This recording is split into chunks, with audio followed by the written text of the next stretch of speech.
افراد نہیں ادارے اہم ہوتے ہیں۔ ریاست کے ادارے مضبوط، اپنے آئینی حد میں کام کرنے والے اور غیر متنازع ہوں تو اس ریاست کا کوئی کچھ نہیں بگاڑ سکتا، لیکن اگر ادارے کمزور، متنازع اپنے دائرے سے نکل جائیں تو ملک انارکی کے شکار ہو جاتے ہیں۔ اس میں کوئی شک نہیں کہ ماضی میں بھی ہمارے ریاستی اداروں کا کردار قابل رشک نہیں رہا، لیکن گزشتہ چند سال میں ایک لاڈلے کے لیے پھر اس لاڈلے کے ذریعے پاکستان کے ریاستی اداروں کا وہ حال کر دیا گیا جس سے یہ تاثر ملتا ہے کہ حکیم سعید، ڈاکٹر اسرار احمد، مولانا فضل الرحمان اور سید خورشید شاہ جیسے لوگ جو کچھ کہتے رہے ان میں کچھ وزن ضرور ہے۔ لگتا ہے کہ پاکستان دشمن مغربی طاقتیں بہت منظم طریقے سے ایک شخص کے ذریعے پاکستان میں انارکی کا یہ مقصد حاصل کرنا چاہتی ہے۔ ان کے ذریعے سیاست اور سیاستدانوں کو بدنام کیا گیا، سول نافرمانی جیسے اقدامات کے ذریعے نئی نسل کو قانون شکنی کے راستے پر لگایا گیا، میڈیا کو تقسیم اور بے وقات کر دیا گیا، الیکشن کمیشن سے غیر ملکی فنڈنگ کیس کو 8 سال تک زیر التوا رکھ کر اور RTS سسٹم کو بٹھا کر الیکشن کمیشن کو ڈسکریڈٹ کیا گیا۔ پہلے فوج کو ان کے ساتھ ملا کر بدنام کیا گیا اور اب ان کے ذریعے اسے گالیاں پڑوا کر عوام کی نظروں میں اس کو بے وقار کرنے کی سازش جاری ہے۔ لیکن سب سے افسوسناک پہلو اعلیٰ عدلیہ کا ہے۔ بدقسمتی سے ثاقب نثار اور عظمت سعید جیسے لوگوں نے عدلیہ کو اس شخص کو وزیر اعظم بنوانے اور پھر بچانے کے لیے استعمال کیا۔ اب جب ڈپٹی سپیکر قاسم سوری کے اقدام سے متعلق سپریم کورٹ کا فیصلہ آیا تو اس شخص کی پارٹی کے ذریعے سوشل میڈیا پر عدلیہ کو گالیاں پڑوائی گئیں اور ایسی صورتحال پیدا کی گئی کہ PTI کے سوا ملک کی تمام قابل ذکر جماعتیں سپریم کورٹ کے چیف جسٹس پر مشتمل بینچ کے فیصلوں کو متنازع قرار دے رہی ہیں۔ سب سے افسوسناک امر یہ ہے کہ ملک کی سب سے بڑی عدالت بھی میڈیا کی طرح تقسیم نظر آتی ہے، جس کا واضح ثبوت پہلے سپریم کورٹ کے چیف جسٹس کے بعد سینئر ترین جج جسٹس فائز عیسیٰ کے بارے میں ناجائز ریفرنس دائر کرنا اور اب چیف جسٹس کے فیصلوں اور اقدامات کے بارے میں جسٹس فائز عیسیٰ کے خطوط ہیں۔ عدلیہ کی اس تشویشناک صورتحال اور تقسیم کا اندازہ جسٹس فائز عیسیٰ کے جولائی 2022 کو بیرون ملک، جہاں وہ سالانہ تعطیلات کے لیے تشریف لے گئے، کے بھجوائے گئے خط کے مندرجات سے بخوبی لگایا جا سکتا ہے۔ یہاں میں جسٹس فائز عیسیٰ، جنہیں اگلے سال چیف جسٹس آف پاکستان بننا ہے، کے خط کا اردو ترجمہ نقل کر رہا ہوں، جس سے اندازہ لگایا جا سکتا ہے کہ معاملہ کتنا سنگین ہے۔ 25 جولائی 2022۔ معزز چیئرمین اور قابل احترام ارکان جوڈیشل کمیشن آف پاکستان، السلام علیکم۔ مجھے اپنی سالانہ تعطیلات کے دوران عدالت عظمیٰ کے ایڈیشنل رجسٹرار کی جانب سے ایک واٹس ایپ پیغام وصول ہوا جس میں بتایا گیا تھا کہ سپریم کورٹ آف پاکستان میں 5 ججز کی تقرری کا فیصلہ کرنے کے لیے معزز چیف جسٹس آف پاکستان نے 28 جولائی 2022 کو جوڈیشل کمیشن کا اجلاس طلب کیا ہے۔ حالانکہ سالانہ تعطیلات کے آغاز سے پہلے جوڈیشل کمیشن کا کوئی اجلاس طے نہیں کیا گیا تھا، مگر جو ہی میں پاکستان سے روانہ ہوا، چیف جسٹس صاحب نے سندھ اور لاہور کی اعلیٰ عدالتوں میں تقرریوں کے متعلق 2 اجلاس بلانے کا فیصلہ کر لیا اور اب عدالت عظمیٰ میں موسم گرما کی چھٹیوں کے دوران جوڈیشل کمیشن کا تیسرا اجلاس طلب کیا جا رہا ہے۔ حالانکہ سپریم کورٹ میں موسم گرما کی تعطیلات کا فیصلہ خود چیف جسٹس صاحب نے کیا تھا اور اس کے بعد اس کا باضابطہ اعلان کیا گیا۔ اگر چیف جسٹس اپنے اعلان کردہ نوٹیفیکیشن کی پاسداری نہیں کرنا چاہتے تو بہتر ہے کہ وہ اسے منسوخ کر دیں۔ جوڈیشل کمیشن کے اجلاس منعقدہ 28 جون 2022 میں چیف جسٹس اور جناب اعجاز الاحسن کے سوا تمام ارکان نے اتفاق رائے سے اجلاس کو ملتوی کرنے کے حق میں رائے دی، کیونکہ گرما کی اعلان شدہ تعطیلات میں اس کا کوئی جواز نہیں بنتا تھا، جبکہ عدالت کے سینئر ترین جج چھٹی پر تھے۔ اس بات کو بھی نوٹ کیا گیا کہ تاریخ میں پہلی مرتبہ چیف جسٹس کے بعد سینئر ترین جج کو جوڈیشل کمیشن کی پس منظر دیکھنے والی اور صلاحیت جانچنے والی کمیٹیوں کے اجلاسوں کی سربراہی نہیں کرنے دی گئی۔ اس کے باوجود جوڈیشل کمیشن کا ایک اور اجلاس بلانا ناقابل فہم ہے، جبکہ وہ تمام وجوہات جن کی بنیاد پر پہلے اجلاس ملتوی کیے گئے تھے اب بھی برقرار ہیں، اور ان کے ساتھ اضافی وجہ یہ بھی ہے کہ اٹارنی جنرل کا ابھی حال ہی میں آپریشن ہوا ہے۔ جب چیف جسٹس صاحب کو یہ معلوم ہے کہ چند دنوں میں سینئر ترین جج پاکستان واپس آ رہے ہیں تو وہ کچھ دن مزید انتظار کیوں نہیں کر سکتے؟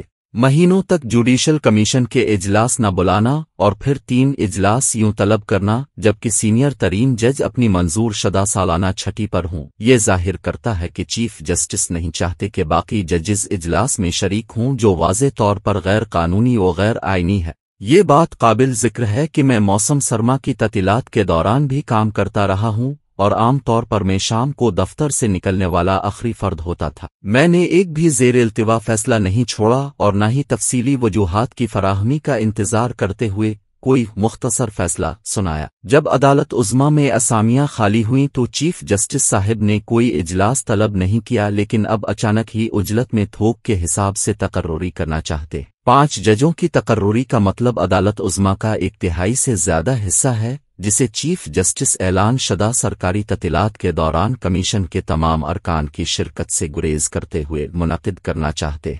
चीफ जस्टिस एक मुतवक्के असामी को भी पर करना चाहते हैं। आइन की दफ़ा 175(8) इसकी इजाज़त नहीं देती। न ही आइन इसकी इजाज़त देता है कि चीफ जस्टिस अकेले नाम तजवीज़ करें, क्योंकि ये सिर्फ जुडिशल कमीशन का इस्तेहकाक है। ताहम आइन से बालातर नाक़िस तौर पर वज़ा करदा क़वाइद का हवाला दिया जाता है। सुप्रीम जुडिशल कमीशन के नाम ख़त में जस्टिस काजी मोहम्मद फ़ाइज़ ईसा आगे लिखते हैं कि ताहम चीफ जस्टिस का कहना है कि उन्होंने अदालत आलिया सिंध के चीफ जस्टिस को अपनी ज़ेरे गौर फहरिस्त से खारिज किया। इसका सबब चीफ जस्टिस ने यह बताया कि उन्होंने इनकार किया था जजों से ये राय तलब करना आना करना कि क्या उनको अदालत उज़्मा का जज नामजद किया जाए, बगैर तलब किए उनकी जानिब से राय का जाहिर किया जाना आर्टिकल 206(2) की नफी है। चीफ जस्टिस ने अदालत आलिया बलूचिस्तान के चीफ जस्टिस और जज साहिबान और अदालत आलिया इस्लामाबाद के चीफ जस्टिस और जज साहिबान को ज़ेरे गौर फहरिस्त में शामिल न करके मजीद इम्तियाजी रवैया बरता है। इन इलाकों में सरदस्त पाए जाने वाले एहसास महरूमी में इस इक़दाम से मजीद इजाफा हो जाएगा।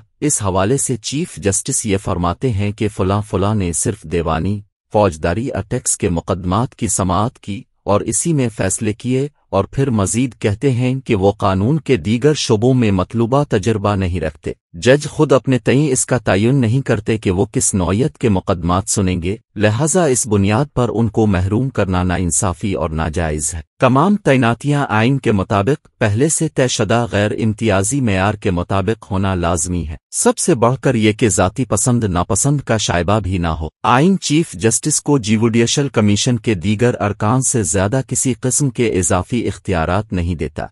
चीफ जस्टिस को सिर्फ जुडिशल कमीशन का चेयरमैन मुकर्रर किया गया है।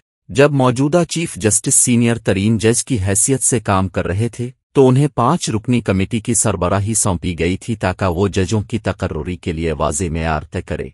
अगर चीफ जस्टिस और सीनियर तरीन जजों को नामजद न करना हो, उनको दिया गया काम ताहाल नामुकम्मल है। इस कमेटी का सिर्फ एक ही इजलास 9 मार्च 2022 को बुलाया गया था, जिसकी कार्रवाई पर मोहतरम जस्टिस उमर अता बंदियाल ने ये तहरीर करते हुए दस्तखत किए। मुअज़्ज़ज़ चेयरमैन ने कीमती आरा और तजावीज़ देने पर तमाम अरकान का शुक्रिया अदा किया और तवक्को ज़ाहिर की कि ठोस ख़यालात को ज़ब्त तहरीर में लाने के बाद आगे बढ़ने के लिए जल्द इजलास होगा। बाद अज़ा कोई इजलास मुनक़िद नहीं हुआ, कोई ठोस ख़यालात तहरीर नहीं किए गए, न ही कमेटी ने कोई रिपोर्ट जुडिशल कमीशन को जमा कराई गई। इसके बावजूद चीफ जस्टिस फरमाते हैं कि कमेटी अपना काम मुकम्मल कर चुकी है।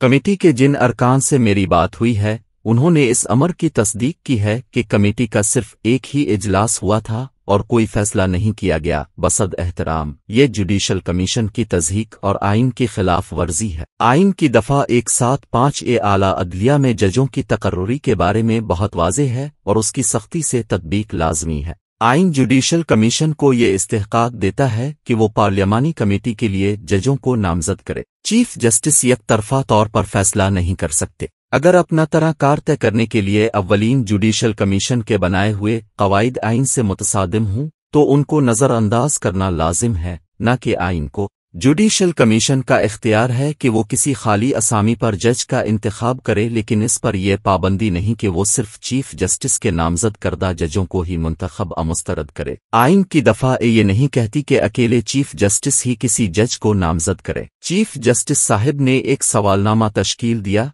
इसे इरसाल किया और उसके नतीजे में हासिल होने वाली मालूमात और जमा शुदा दस्तावेज़ात इकट्ठी करके 2-3-4-7 सफ़हात पर मुश्तमिल पुलंदा हमारे गौर-ओ-फ़िक्र के लिए तैयार किया, लेकिन इस काम के लिए जुडिशल कमीशन से मंजूरी नहीं ली। जो काम किया गया इस पर यकीनन कई महीने लगे होंगे, मगर चीफ जस्टिस ने एक बार भी इसके बारे में गुफ्तगू नहीं की, न ही कभी ये बात जाहिर की। आईन पाकिस्तान चीफ जस्टिस को इस तरह एक तरफा काम करने की इजाज़त नहीं देता, न ही इस बात की इजाज़त देता है कि मुफाद आम्मा और अदलिया से मुताल्लिक उमूर को खुफिया और सवाद छुटिया गैर राज में रखा जाए। फैसला तहरीर करने में ताख़ीर का चीफ जस्टिस ने नाअहल करार दिए जाने के एक सबब के तौर पर जिक्र किया है। अदालत हाय आलिया के जजों को अदालत उज़्मा के जजों की निस्बत कहीं ज्यादा काम सौंपा जाता है। अगर ये एक मेयार है और इसमें कुछ गलत नहीं है तो आइए हम खुद भी गौर करें और खुद एहतिसाबी करें। चीफ जस्टिस को चाहिए कि वो अदालत उज़्मा के जजों का एक सर्वे करें ताकि मालूम हो सके कि एक चीफ जस्टिस और हर जज एक फैसला तहरीर करने में औसतन कितना वक्त लेते हैं। 2. मुख्तसर हुक्मनामों के जरिए कितने मुकदमात निपटाए जाते हैं। 3. के मुख्तसर फैसले के बाद इसकी तफसीली वजूहात जाहिर करने में कितना वक्त लगता है। और 4. कितने मुख्तसर हुक्मनामों की तफसीली वजूहात का अब भी इंतजार हो रहा है। मैं कह सकता हूं कि मुख्तसर फैसला सुनाना एक नई इख्तिरा है। दफा अदालत उज़्मा के फैसलों का जिक्र करती है। मुख्तसर हुक्मनामे ऐसी इख्तिरा है जिसकी आईन इजाज़त नहीं देता। कुरान व हदीस के हवाले देने के बाद जस्टिस फाइज ईसा लिखते हैं कि चीफ जस्टिस इंतहाई नाजुक मामले को जल्दबाजी में सख्त काबिल एतराज़ तरीके से निपटाना चाहते हैं। वो चाहते हैं कि एक हफ्ते में 2-3-4-7 सफ़हात पर मुश्तमिल दस्तावेज़ात की जांच की जाए, जबकि मुझे ये दस्तावेज़ात फराहम तक नहीं की गईं। इसकी बजाय व्हाट्सएप पैगाम के जरिए मुझ तक पहुंचाने की कोशिश की गई, लेकिन मेरी रसाई इसमें से सिर्फ 14 सफ़हात पर मुश्तमिल पहली दस्तावेज़ तक ही हो सकी है और मैं सिर्फ वही पढ़ सका। बाकी सब के लिए मेरा फ़ोन स्टोरेज फुल का इशारा देता है। मैं इसकी इत्तला दे चुका हूं, मगर अभी तक मुझे कोई दस्तावेज़ात कोरियर की गईं, न ही मैड्रिड में मौजूद पाकिस्तानी सिफारत खाने को दी गईं ताकि वो मुझ तक पहुंच सके। अगर किसी और के साथ ऐसा सलूक किया जाता और मामला अदालत तक पहुंचता तो अदालत इस किस्म की बेउसूली और उजलत पर नाराज होती, क्योंकि इसे नाकाफी इत्तला करार दिया जाता, जिससे मुनासिब तरक्की के मुताल्लिक आईनी दफात की खिलाफ वर्जी होती है। चीफ जस्टिस मुनासिब तरीके और नाकाफी इत्तला के कानून को ताराज नहीं कर सकते।